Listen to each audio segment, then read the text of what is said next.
Bom dia, boa tarde, boa noite. Nós somos o coletivo Colmeia, coletivo Melhor Acolhimento, aqui de São Carlos, São Paulo. E a gente veio falar com vocês sobre uma coisa muito importante. No último dia 12 de agosto, veio a público uma denúncia de uma adolescente de 17 anos que está acolhida aqui no Serviço de Acolhimento Institucional de São Carlos, denúncia de violência. E esse, infelizmente, não é um ato isolado.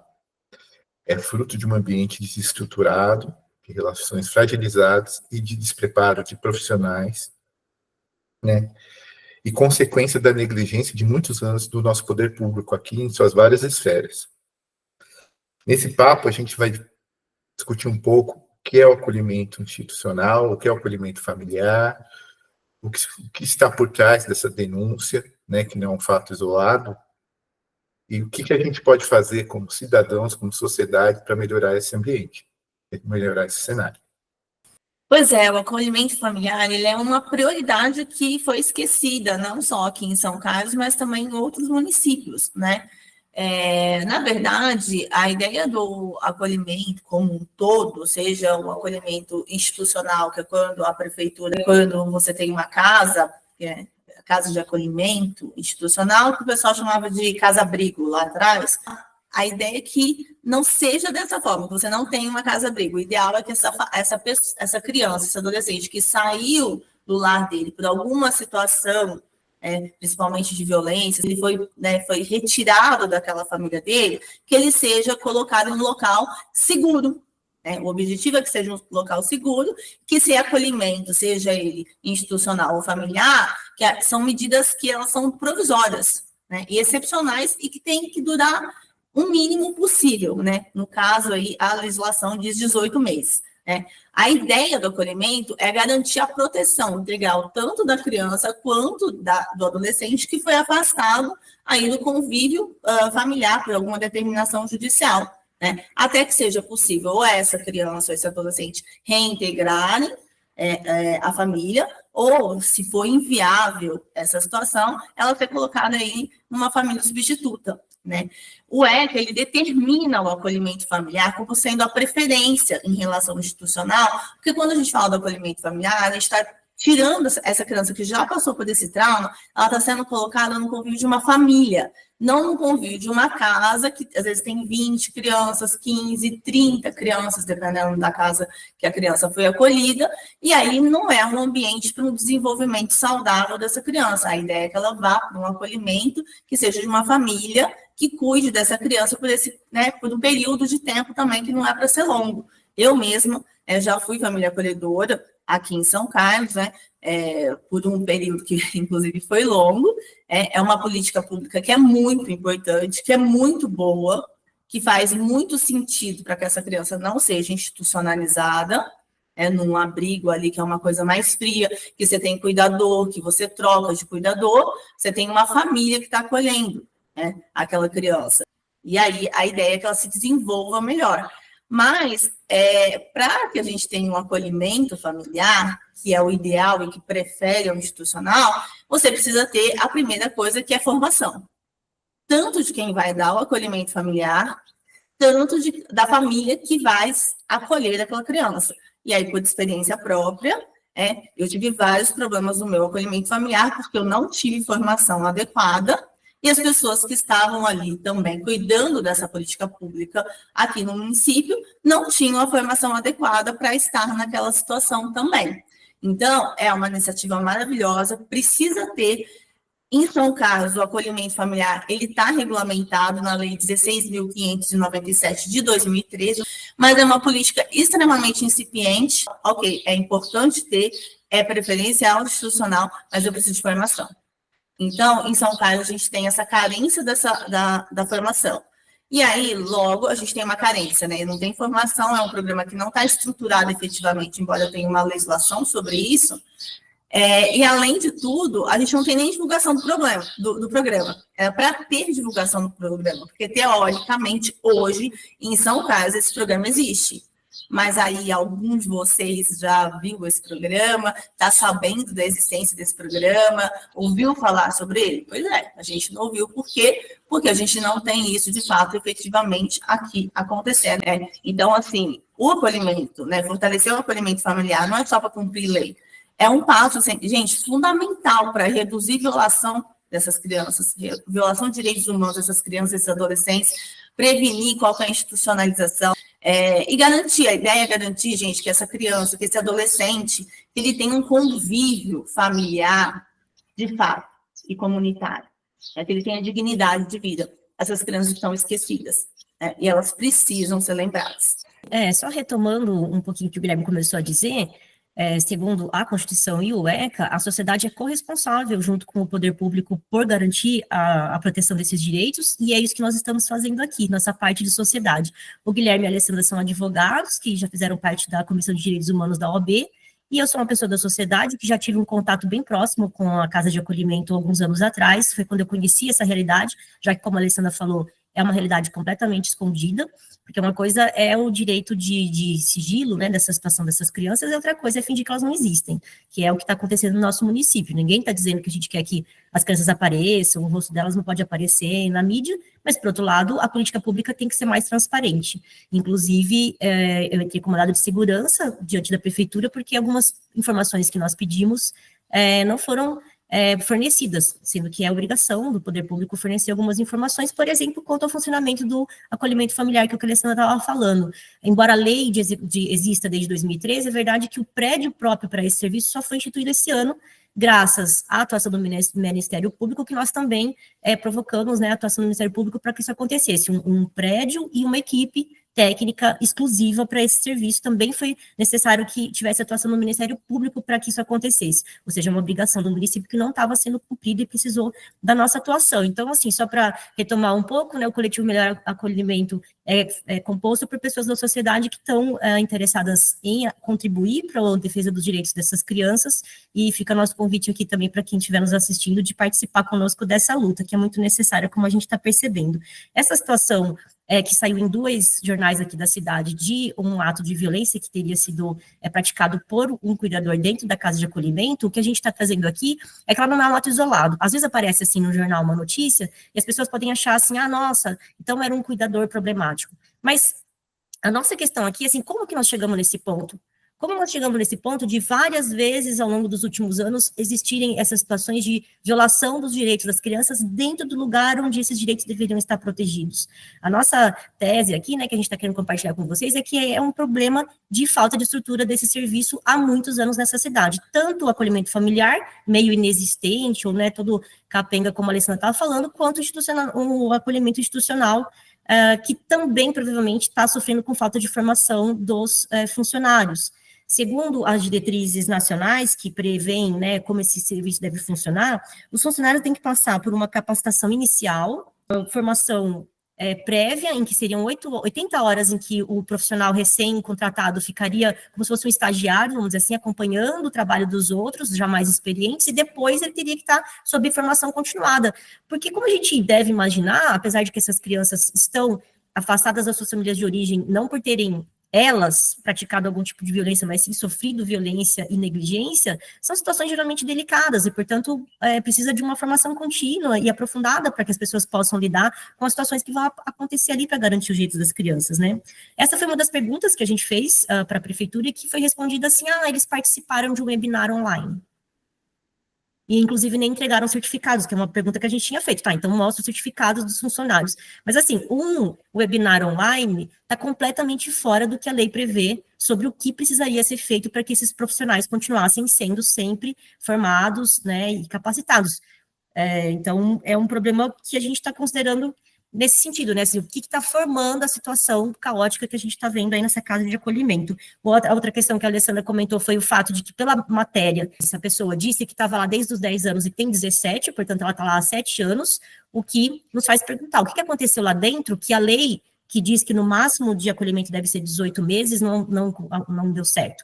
Então, ou essa pessoa tem que voltar para sua família de origem, graças ao trabalho da rede, de reestruturar, ajudar aquela família a se reestruturar, ou a família estendida, inclusive, às vezes, que seriam tipo tios, avós, alguma coisa que tem que ser feita, muito trabalho, integrado do município para que essa criança volte, ou que ela seja encaminhada para uma família acolhedora, ou que ela seja disponível, né, assim, colocada para adoção. E nada disso aconteceu com essa... No Cadastro Nacional de Adoção. Também é uma questão que a gente tem falado bastante, o que é violação, né? Porque pode ser que as pessoas pensem assim, nossa, apanhou ali a ideia foi que realmente ele teria levado um tapa, né? Mas a verdade é que a gente tem que pensar que tudo, né, tudo que a gente está falando é violação de direitos. Inclusive, por exemplo, o ECA institui diversos direitos das crianças, saúde, educação, que geralmente é o que a gente mais conhece. E aí, assim, existem algumas instituições responsáveis por fiscalizar esse serviço, inclusive o Ministério Público, e a gente pode supor que nenhuma criança de lá, por exemplo, esteja sem ir à escola, ou sem medicamento caso ela precise. Mas a verdade é que tem outros direitos previstos ali, e que a gente também desconhece, e, portanto, a gente pode, é lícito que a gente levante a hipótese de que eles não estão acontecendo, que são lazer, cultura, profissionalização, esporte. Essas crianças que estão acolhidas deveriam estar participando de diversas situações na cidade para continuar tendo esses direitos atendidos. E tudo isso que nós estamos falando são violações. Se essas crianças não têm oportunidade, dependendo da idade, de participar de curso de profissionalização, se elas não têm a oportunidade de fazer convívio comunitário, que também é previsto como um direito, a verdade é que vários direitos delas estão sendo, não precisa que ela apanhe para um direito dela estar sendo. E esse é o auge, né? Assim, para nós, no nosso ponto de vista, é o auge do absurdo, mas a verdade é que todos esses direitos estariam sendo violados se isso tudo não tivesse sendo feito, conforme o previsto na lei, né? É importante, né, Lara, desculpa só aproveitar seu gancho, a gente teve um trabalho de conversar com algumas pessoas que atuaram nesse sistema, né, até para quem está assistindo a gente, tem uma alta rotatividade no serviço de acolhimento institucional, porque devido à falta de estrutura, os profissionais não aguentam, né, acabam procurando outro trabalho, e pelo que surgiu dessas conversas, dessas entrevistas, quando há esse exercício do direito de lazer, principalmente nos feriados ou fora do turno escolar, é uma iniciativa individual de um funcionário, né? Não é uma iniciativa sistematizada da empresa que faz a gestão do espaço, da casa-abrigo, não é uma iniciativa da prefeitura, não é uma cobrança do Ministério Público, não é uma imposição do Poder Judiciário, não. É uma iniciativa individual. Muitas vezes o funcionário tira virar o próprio bolso, né? Arca com essa despesa, porque uma questão de empatia com as crianças e adolescentes que estão lá, porque assim, realmente é muito triste o fim de semana não conseguir, sei lá, aqui visitar o SESC, temos o Parque Ecológico aqui na cidade, temos praça de skate, pista de skate, quadros poliesportivos, enfim, existe equipamento público para essas crianças interagirem com outras crianças, com a sociedade, e a política em vigor pela prefeitura, pelo quem gera o espaço, elas vão ficar trancadas dentro da casa de acolhimento.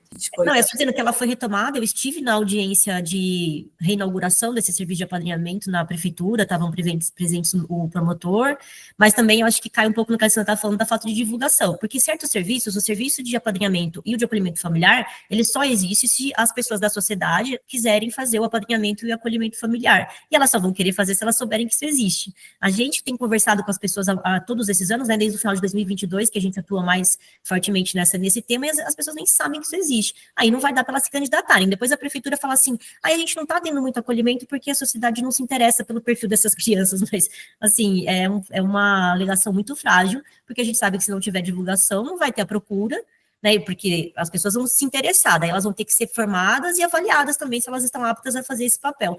Então, assim, tem um certo até funil. Agora, se não tiver uma ampla e constante divulgação, o que a gente vê em outras cidades, né, a gente acompanha perfis, por exemplo, no Instagram de diversos acolhimentos institucionais e familiares de outras cidades do Brasil inteiro, e algumas têm equipes assim, elas estão constantemente falando sobre esse assunto, divulgando para a sociedade, que é o que é necessário para que isso funcione, né. Eu ia só comentar mais uma coisa sobre a questão de que o decreto 9603 de 2018, ele institui a obrigação de que haja escuta especializada no caso de crianças vítimas de violência, e é uma pergunta que a gente fica também, assim, será que esse adolescente sobre o qual se falou nessas notícias recebeu a escuta especializada? E aí a gente também tem que ter isso, assim, novamente, assim, falta de transparência, a prefeitura fala assim, não, nós temos o compromisso, né, na notícia saiu uma nota oficial da prefeitura que tem um compromisso de que os direitos das crianças não serão violados. Eles já estão sendo violados, é o que a gente está mostrando aqui. E aí, novamente, então, não precisa falar o nome da criança, mas eles teriam que mostrar mais para a sociedade. Olha, houve escuta especializada, que é toda uma formação especial que também que o funcionário tem para receber esse relato da pessoa, para ajudar na averiguação dos fatos, e a gente fica sem saber, porque... E assim, como os outros casos, provavelmente isso aqui saiu no jornal agora e a gente nunca mais vai ficar sabendo sobre que consequências isso teve. Novamente, talvez o funcionário em si precise ter algum tipo de, né, de punição, não sei se vai ser suspenso, demitido, mas o que a gente está aqui para dizer é, não basta isso, esse é só um ponto. A falta, né, de correção do comportamento, eventualmente, desse funcionário, ou dos funcionários envolvidos, é importante, tem que ser investigado, mas ela é só um ponto de toda a problemática do acolhimento que a gente está enfrentando na cidade. Esse caso específico de violência é o sintoma, não é a doença em si, né? A doença é um problema da própria rede, do sistema que não funciona. E se a gente for enumerar, existem vários órgãos que atuam ou deveriam atuar de maneira eficiente para que isso não acontecesse, né? O primeiro que vem à minha mente é a própria prefeitura, né? A prefeitura que é a responsável por executar esse serviço de acolhimento institucional, que, como as meninas estavam explicando, é aquele acolhimento quando a criança é afastada do convívio familiar, seja porque houve um caso de negligência, seja porque sofreu violência, seja porque às vezes ela não tem família, os pais faleceram, por exemplo, e não tem uma família estendida, né? E essa criança é afastada, então ela é acolhida, porque não tem uma outra família que pôde recepcioná-la, como a Lê estava comentando, então ela está no acolhimento institucional, aguardando, em tese, a adoção, né? E a prefeitura, aqui em São Carlos, é responsável de manter esse serviço de acolhimento institucional para essa criança viver, dormir, se alimentar, né, para ter alguém que cuide de outros aspectos da vida de uma criança, de um adolescente, educação, saúde, formação. Às vezes tem questões de doenças, comorbidades, que essa criança precisa de um tratamento de saúde física ou mental mais específico, então tem que ter alguém de perto, e a prefeitura tomou uma decisão na nossa cidade de terceirizar esse serviço para uma empresa. Tá? Aqui eu não vou entrar no mérito se isso é bom ou ruim agora, que isso daria um outro vídeo. Tá? Mas o fato é que a prefeitura, quando ela terceiriza, o problema dela não foi resolvido, porque ela tem o dever de fiscalizar, né, se o contrato que ela firmou com essa empresa terceirizada está contente. Se, por exemplo, na hora de selecionar os funcionários, se são pessoas com perfil adequado para lidar com crianças e adolescentes. Verificar se a Lara falou muita informação, que é importante, uma formação inicial e continuada. Se essa formação inicial foi aplicada, como ela foi aplicada, e se é a formação continuada. E isso, até onde a gente pode apurar, pessoal, não existe aqui. Não existe. Sem falar que a prefeitura, a mesma prefeitura que provê o serviço de acolhimento, é a prefeitura que dá a escola, muitas vezes, para essas crianças, é o posto de saúde, tem os outros órgãos de assistência social, o CRES, o CRAS, que atuam de alguma forma com essas crianças, tá? Então, a responsabilidade da prefeitura é enorme. Ela tem o dever de normatizar o que está acontecendo lá, ou seja, estabelecer qual é o padrão de tratamento dessas crianças lá dentro, cobrar melhorias quando elas não ocorrerem, exigir troca de funcionários, aplicar multa e até no último cenário de problema gravíssimo, assumir o serviço novamente, né? E afastar só a empresa de lá. O que a gente vê, que a gente sente, fizemos mandado de segurança, fizemos com ação popular, fizemos denúncia no Tribunal de Contas do Estado de São Paulo, é que isso não acontece de fato. Isso acontece, que a gente chama de pro forma, só no papel. E papel aceita tudo, né, gente? Só lembrando que uma das informações que vieram nesse processo do mandado de segurança é que alguns anos atrás, a coordenação atual da instituição que fornece esse serviço para a prefeitura, né, no contrato de terceirização, pediu um aditamento, ou seja, um aumento do valor inicialmente contratado, para aumentar o salário dos funcionários, porque segundo a coordenação, o salário estava defasado, e aí os funcionários estariam saindo da casa para ir para outros lugares em que eles ganhassem melhor. Então, assim, a rigor, segundo a própria coordenação, eles conseguiram, foi autorizado esse aditamento, e, portanto, eles conseguiram um aumento do valor recebido no contrato para supostamente pagar melhor os funcionários. Então, assim, só um detalhe que, na verdade, a gente não sabe se, de fato, isso foi repassado aos funcionários. Se não foi, é um problema. E se foi, não caberia muitas pessoas falarem assim, esse povo ganha muito mal. A princípio, eles deveriam estar ganhando no padrão da classe de trabalho deles. Que a prefeitura, eu acho que é o primeiro grande bastião dessa defesa, né? Dos direitos das crianças que estão acolhidas. Porque é a prefeitura que tem o dever de gerir esse acolhimento institucional ou prover, né, os recursos necessários de treinamento, fiscalização para ter um acolhimento familiar na cidade. Existe uma lei, além do ECA, existe uma lei municipal a esse respeito, que dá essa atribuição à prefeitura. E a gente sabe que tem problemas na gestão desse contrato, de fiscalização desse contrato, que levam a problemas no atendimento dessas crianças que hoje estão acolhidas, né? A gente está falando aqui de um exemplo mais grave, que é uma violência física, mas se parar para pensar, tem uma violência institucional que a Lara comentou, da criança ter ficado 7 anos no acolhimento institucional. Alguma coisa está errada, né? Então, há um problema de... A prefeitura faz a fiscalização pro forma, não faz a fiscalização de qualidade do serviço, que é o mais importante, né? Não que pode gastar de qualquer jeito. Não, ninguém está falando nisso, mas tem que se começar a trabalhar, ainda mais que a gente está falando em ser humano, processo formativo, o foco tem que ser qualidade. E hoje o que a gente pode sentir é que essa denúncia que saiu no jornal, em 2 jornais, é um sintoma dessa doença, que hoje o serviço não está pautado por critérios de qualidade, ele não é avaliado por critérios de qualidade. Isso é responsabilidade da prefeitura, desde o gestor, ainda do funcionário lá que faz a gestão desse contrato, a secretaria que cuida desse contrato, até os órgãos de apoio de assistência social que a prefeitura tem, CREAS, CRAS, né? Nós temos, pelo menos, 2 secretarias que deveriam estar envolvidas nisso, né? A Secretaria de Assistência Social e a Secretaria Especial de Infância e Juventude, que existe no município. Então, existem órgãos para olhar para isso.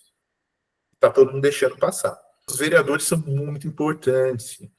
Eles são representantes do povo, eles têm o dever não só de aprovar leis, mas de fiscalizar o funcionamento da prefeitura, né?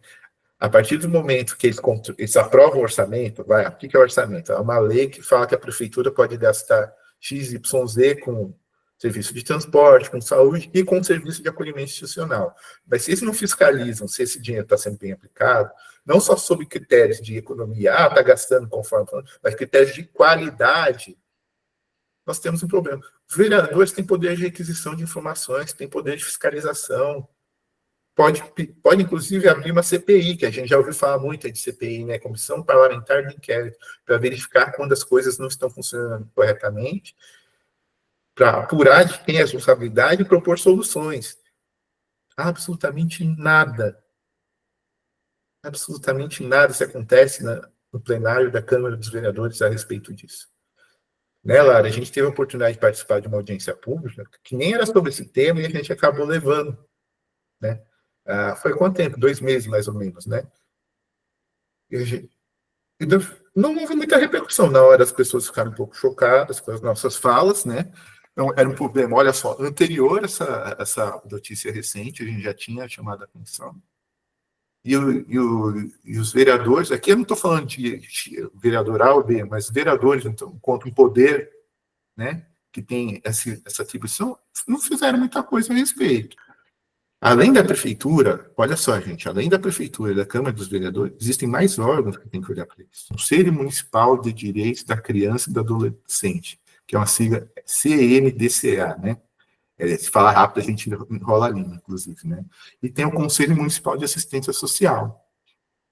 São 2 conselhos que deveriam olhar para a casa de acolhimento. O Conselho de Direitos da Criança e do Adolescente tem um dever pelo ECA de autorizar qualquer entidade de acolhimento funcionar na cidade. O que quer dizer autorizar? Eu tenho uma entidade, uma empresa, enfim, uma associação sem fins lucrativos, eu quero fazer acolhimento de crianças.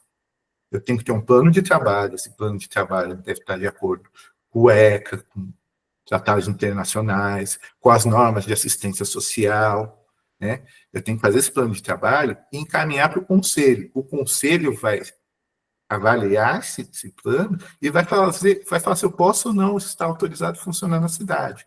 E detalhe, o conselho, depois de 2 anos, ele teria que reavaliar esse serviço, o Conselho Municipal de Direitos da Criança e do Adolescente.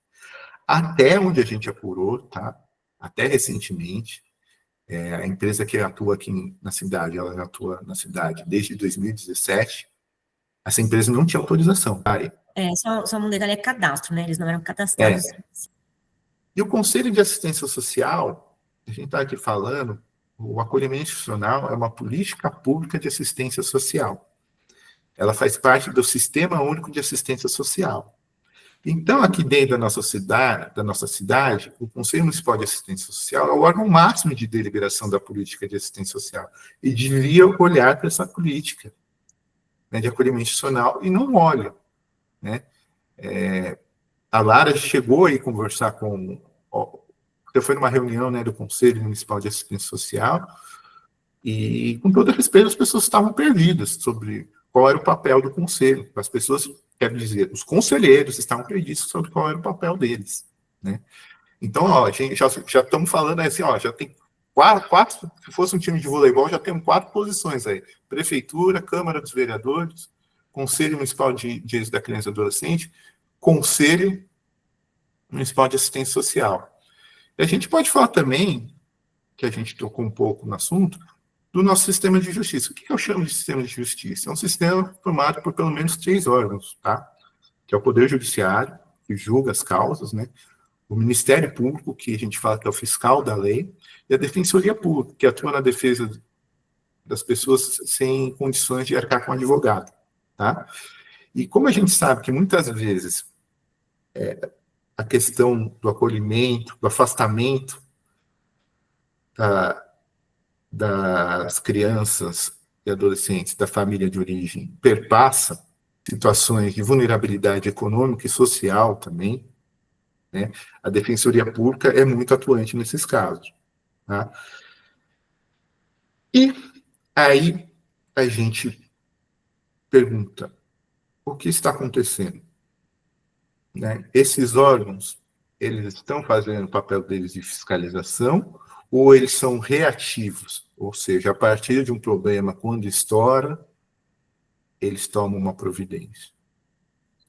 E dentro desse sistema de justiça, na política de crianças e adolescentes, dentro dessa questão de crianças e adolescentes, temos também o Conselho Tutelar, que dialoga, está o tempo inteiro trabalhando com o Poder Judiciário e com o Ministério Público. Né?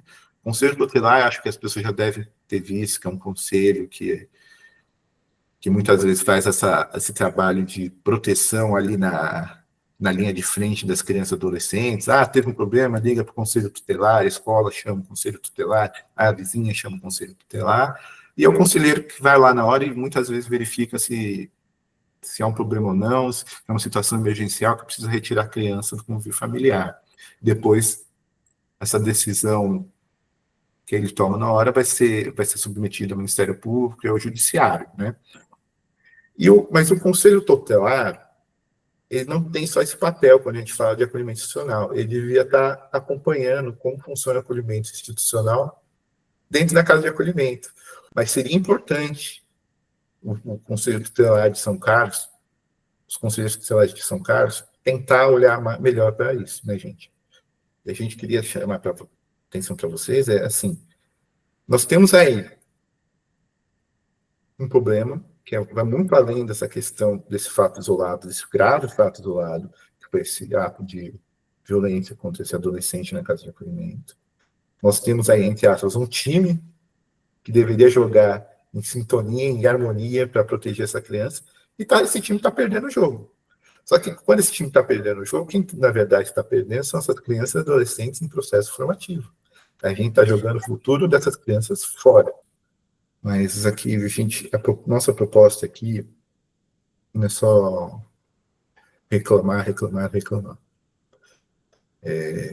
Nós 3 aqui temos nossa profissão, ter nossas famílias, fazer outra coisa, mas nós resolvemos dedicar parte do nosso tempo para dar voz para essas crianças que ninguém olha. Só que nós três não vamos mudar nada. A gente precisa que a nossa comunidade, a sociedade, participe com a gente, dê voz, cobre a prefeitura, cobre os órgãos, fiscalize, demande ações do seu conselheiro tutelar que você conhece, promotor, questione o juiz, questione os seus vereadores, tá? A gente precisa de pressão social para que esse problema mude, que passe a ser tratado como uma questão de qualidade no atendimento dessas crianças, não como uma questão burocrática, se estão preenchendo os papéis corretos, se estão fazendo. E uma questão que não seja tratada só quando tenha esse pico de crise, que é essa violência física. O fato das crianças estarem não tendo acesso a um serviço de qualidade, como a Lara bem já colocou, já é uma violação de direitos.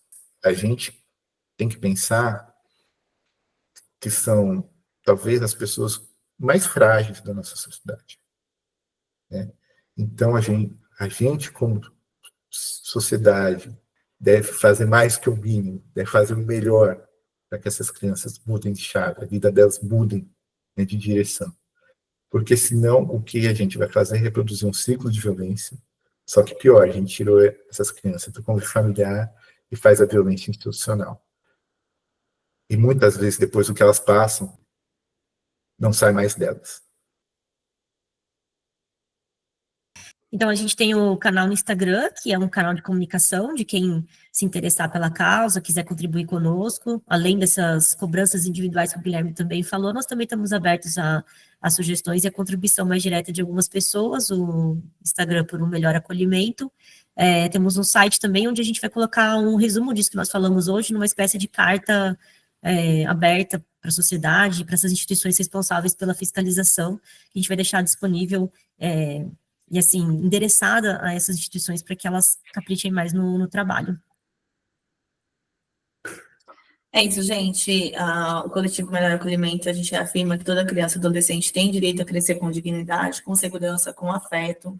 E para que isso aconteça, a gente tem que fazer a nossa parte também, enquanto sociedade civil. A gente entende, está aqui cobrando os órgãos, porque eles existem para isso, mas a gente, enquanto sociedade civil, também tem esse papel. A gente não pode esquecer desse papel, que é nosso também, né, de olhar para aqueles que não têm, porque quem olha por eles. Então, fica o convite para quem quiser também participar com a gente. A gente tem toda a abertura e vamos para cima, vamos cobrar, porque essas crianças, esses adolescentes precisam da gente.